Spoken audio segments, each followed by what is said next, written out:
Before we get into that, Dad, let's just go ahead and confront the actual, your claim to fame of the allegations of shooting Larry Hoover. What do you have to say about that, your claim to fame? Let me say that. This man think that my claim to shame is to shooting a young 18-year-old Larry Hoover when I was 18 years old. Brother, you vastly mistaken. That's my claim to shame. That I shot a guy who turned out to be one of the most dudes in this city. And let's go to that. We so much trying to destroy one another that early part of this year, last year, they tried to say that Larry Hoover told on me. That he told the police that I shot him.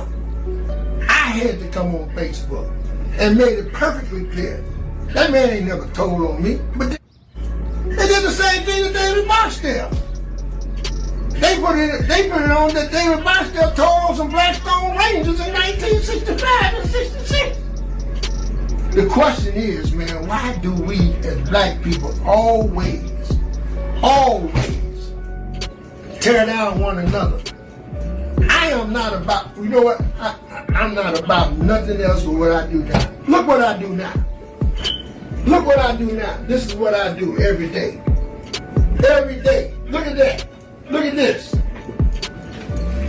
Look at this. This is what Highsmith do.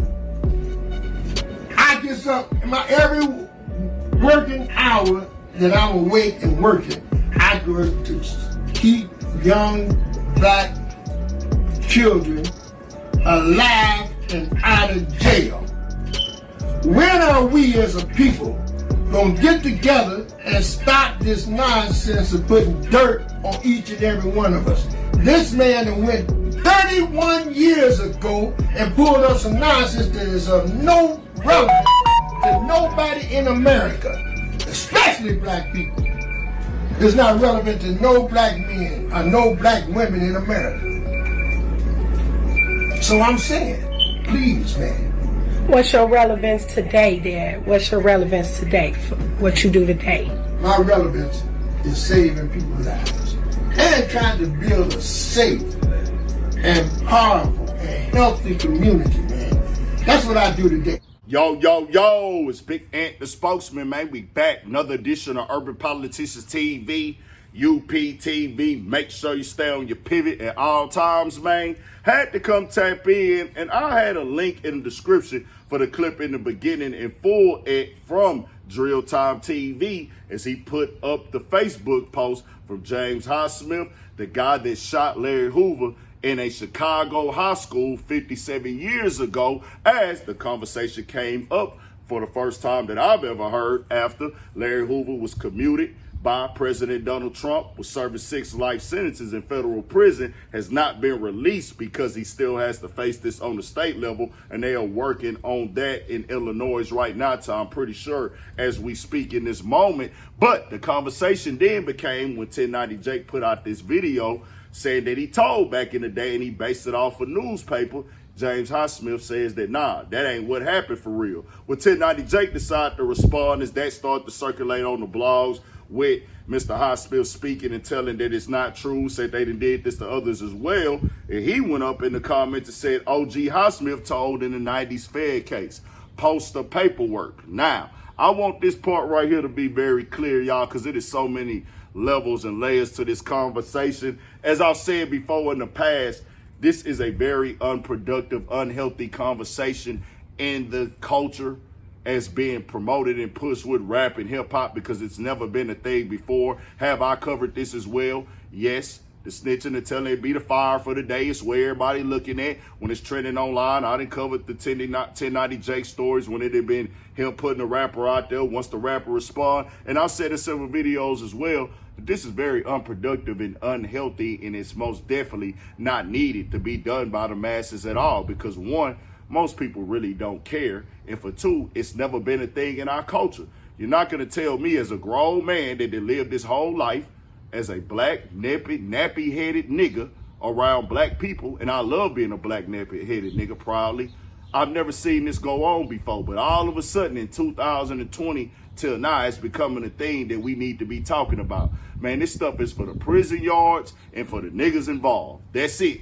This was never a thing where we went on the internet and dug up in the niggas' paperwork and looked on who told on who. That ain't nobody business. That ain't had nothing to do with you, especially if you're not gonna do nothing about it. And that's always been my stance on it. I just tell niggas it come with the streets. That has always been my message in those videos. All of these things really do happen when niggas hold paperwork parties on niggas. Sometimes niggas get held accountable for it, sometimes it don't. You hear these things throughout your life, growing up at the barbershop or at the corner store, or a nigga might come volunteer some information of what a nigga did to you because he been knowing you since elementary, middle school, high school. Niggas do that. But just sitting on the internet congregating and having a whole communion about it for everybody to see, that has never been the thing in our culture. But now we let somebody come in and make it prominent in the game. But now people can really see, because as black people, bro, these men that served, well, Larry Hoover served 50-something years in prison. I need this to be clear. This happened 57 years ago, y'all.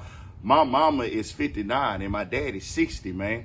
Like, these dudes been in prison almost the same time. Well, Larry Hoover been in prison almost the same time that my parents been alive, my nigga. We don't go dig back that much. And then they saying, well, like, bro, it's no official documents. You didn't show any of that. None of the court proceedings. You went off of a newspaper article. And it don't take a rocket science to know that that's not going to stick and that's not going to work. But I said, when you have bad intentions, they will reveal themselves. And this is one of those times where they have revealed themselves.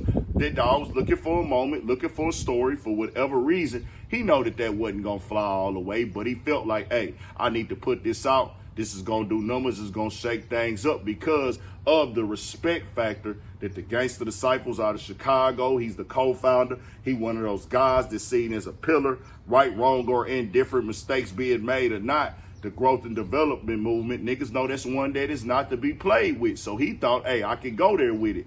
But the man is 70-something. Nobody really cares that deeply, and it's going to look wild as niggas, as black people, as black Americans. Somebody taking time out their day to go put something out there on a man that done 50-something years, that's in his 70s now, that is no longer a part of their lifestyle at all. And even for him to go at Mr. Highsmith like that, who was in the community working. He got videos a few years ago where he's on the internet talking about working on the community, working with the outreach program, hands-on with the people every day. And these are the guys you choosing to go with, the guys that's trying to move forward in progress and pull them back down to this gangster conversation that has already cost them a part of their life. They done went through it all and back.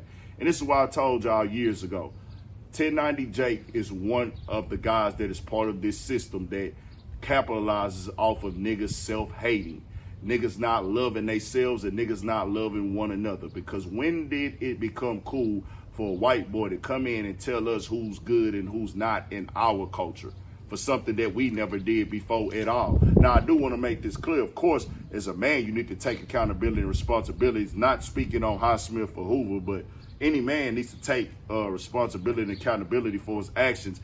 No doubt about it, nigga. That's just life. That's common sense. That's beyond being street. But I told y'all 2 years ago that this day would come where he would show y'all that he wants to be white, because we saw what he said recently in that Bootleg Kev interview where he said that he's not really rocking with the blood stuff no more, and he's going to stop saying the N-word. Now, when I said this 2 years ago, because I saw something after that Kodak Black situation that told me, oh, you're going to go do what the rest of the white guys do who want us to believe that they streets, they real members, and they real things like that, and they come on the internet and want to get notified about it. It'd be different if you were staying out the way, staying low-key around your guys. You ain't trying to be notified and glorified, notarized and glorified for it. You just live it. But when somebody gets to that point and you start hearing them speak enough and you hear, you like, hold on, this don't really add up. I've been a nigga my whole life, and that don't sound right. And niggas told me when I said it back then that he's gonna fall back from saying nigga. And I said he's gonna go back and say that this stuff ain't it, because it's gonna hold him back. And then he's also gonna say he's not rocking with the street stuff like that no more, as he just did with the Bloods. And I said, hey, niggas called me at that time a hater. They said that I was jealous and I just was too lazy and I need to make better content. And I said, hey, bro, this ain't about no content, my nigga. I said, this ain't about none of that. Then they say, well, Ant, you not a street nigga. You not a gangster. You not a killer. You not a stepper. You never shot nobody. You ain't never robbed nobody, nigga. So, nigga, you don't come from that. You need to be quiet. And I said, wow. So, y'all mean to tell me, first of all, do y'all think that I'm ashamed of that I've never been a stepper or a killer or a gangster or never sold no crack? Y'all think that I'm ashamed of that? You niggas is really lost, my nigga. That is not an insult to me, my nigga.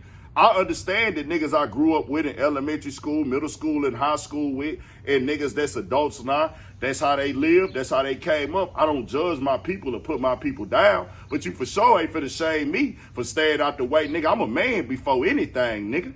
I don't need to go sell crack to know what it is. I don't need to go to prison to know what go on with prison. I don't need to go there to know what snitching is, nigga. Our stuff has been taught to us as kids. Nigga, mind your business. You won't tell, hey, nigga, yeah, this ain't got nothing to do with the streets, nigga. Our T-ladies raised us like that. So when I would hear niggas tell me that, I said, wow. But y'all gonna want to learn the hard way. And now y'all done found out that dog is really not connected like that, because if he was, he would have known this video gonna be a no-go. Because of these dudes are 70 years old, they on a whole different path. Larry Hoover hasn't been associated with the Gangster Disciples as in the conversation form or the physical form in who knows how many years, forever. So with that going on, it's like, really, bro? You really thought this was gonna be the way, and then you still trying to stand on it at the same time?